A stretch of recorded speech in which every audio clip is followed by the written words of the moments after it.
No be lie, welcome to Desi Cooling Autos. So this particular car is under babyboi. So as it dey be now, the owner don tell me say anytime they refill the gas, every 2 weeks they leak come out. Sometimes 1 week. He say don refill gas tire. So you see this particular dryer. This is the dryer.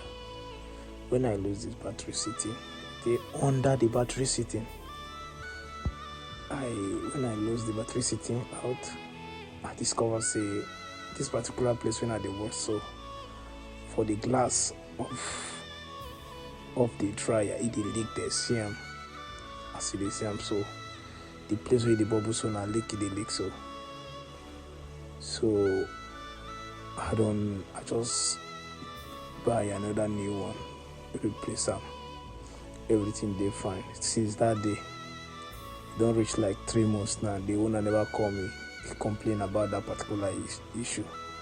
So do well to patronize us.